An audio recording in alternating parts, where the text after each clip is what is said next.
Welcome back to The Explainer. Today, we're diving into a sector that is completely defying global market turbulence and strapping itself in for a truly historic ride.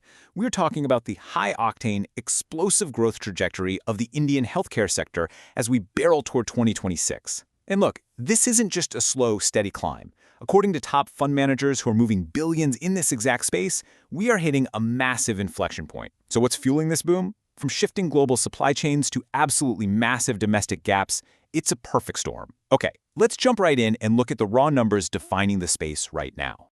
Check out these numbers. Top healthcare portfolios are currently pulling in a staggering 15 to 20% year-on-year revenue compounded annual growth rate. But here's the kicker. Their EBITDA margins, basically their core operational profitability, are remaining incredibly constant.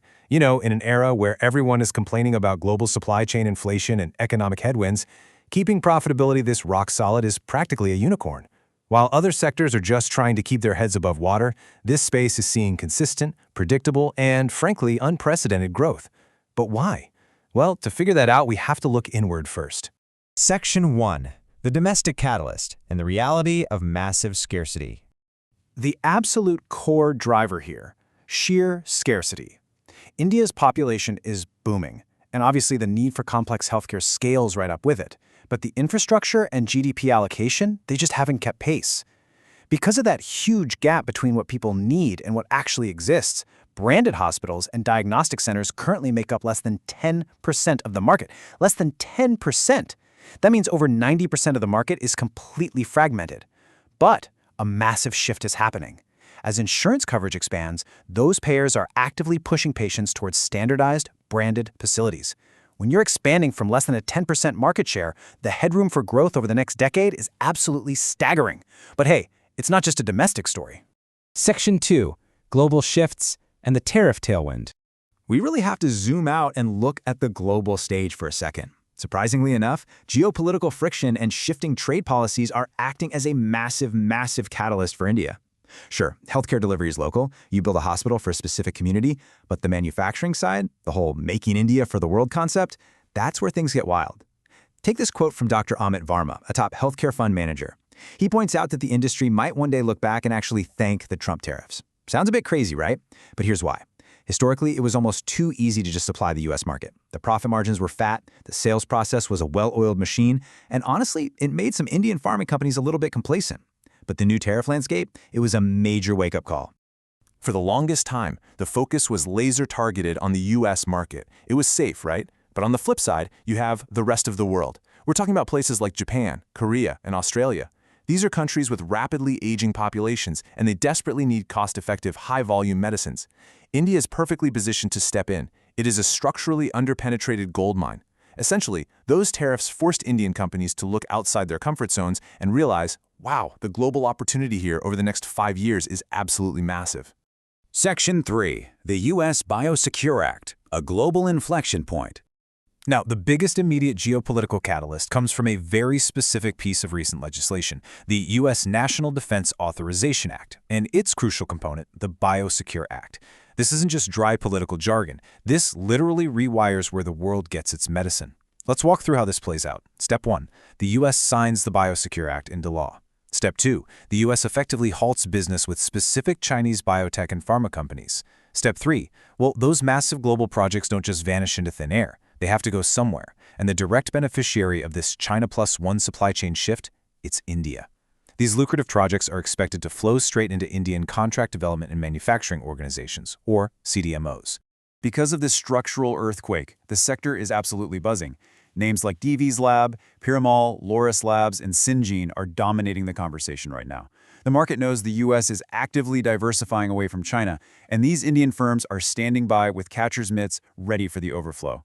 Just keep in mind, though, this is a long game. You don't just move global pharmaceutical supply chains overnight. It takes a solid 3 to 5 years to really execute this and see the massive financial impact hit the bottom line. Section 4. The 4 key growth drivers. So with all these insane domestic and global tailwinds at our backs, where exactly is the smart money going? Industry leaders are zeroing in on 4 specific, actionable investment themes. Driver number 1, the single specialty hospital space. Instead of building giant, sprawling, do-everything general hospitals, the focus is shifting to highly efficient, standardized facilities that do just one thing and do it perfectly. Think orthopedics, maternity, or oncology. It's essentially a factory model for healthcare. By hyper-focusing, they slash overhead, streamline everything, and scale way faster than a traditional hospital ever could. It perfectly feeds that massive domestic hunger for branded healthcare we talked about. Driver number 2, the CDMO and CRDMO space. That's contract research, development, and manufacturing organizations. Like we just saw with the Biosecure Act, this sector is catching the ultimate tailwind from the global supply chain rebalancing. And to be clear, these aren't just generic pill factories. These are highly specialized research and manufacturing partners. They are the crucial engines that will develop and churn out the complex drugs the world needs as it pivots away from Chinese reliance. Driver number 3 is medtech import substitution. Currently, India imports a massive chunk of its medical technology and equipment, but there is a huge financial incentive and a major government push to build this stuff at home. I mean, why import insanely expensive MRI components, diagnostic imaging machines, or surgical robotics if you can manufacture them domestically? It's a multi-billion-dollar frontier. They are basically building a brand new high-value manufacturing sector from the ground up. And finally, driver number 4, optimization plays. We are talking about companies providing value-accretive services like global revenue cycle management. Simply put, it means taking the incredibly complex billing, coding, and insurance paperwork for Western hospitals and doing it in India at a fraction of the cost. As healthcare gets more complicated globally, the administrative backend has to be hyper-efficient. Stepping in to solve that headache for global providers is a seriously substantial and highly profitable avenue for growth. Section 5. The R&D warning. Are we actually losing the biotech race? Okay, so despite all this incredible, explosive momentum we just covered, healthcare authorities are waving a massive red flag. There is a blind spot here. Right now, India is largely riding a momentum play. They are the prime supply chain beneficiary of changing geopolitics.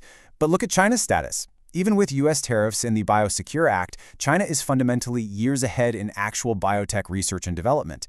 When it comes to the quality of grassroots scientific innovation, China has completely leapfrogged India over the past few years, and that is a harsh reality check. Which brings us to this urgent realization. Capitalizing on the China Plus One strategy cannot just be about passively catching overflow manufacturing projects. It takes vision. If India wants to truly dominate, it can't just be the world's factory floor. It has to be a hub of real innovation. Industry leaders are practically begging for a return to the grassroots, spending real serious money on actual scientific R&D, especially in biotech, instead of just coasting on these current manufacturing tailwinds. So we have to end this explainer with one pivotal question. The next 3 years are a fleeting, once-in-a-generation inflection point. The massive domestic demand, it's undeniably there. The global geopolitical winds, they are blowing perfectly in India's direction. But will the incredibly strong balance sheets of the private sector actually step up? Will they look past the easy short-term manufacturing wins and finally fund the deep R&D needed to truly dominate global healthcare innovation by 2026? It is a defining moment, and how the industry answers that question is going to shape the entire global healthcare landscape for decades. Thanks for tuning in to The Explainer. Definitely keep your eyes on the space, because what we're watching right now is historic. Catch you next time.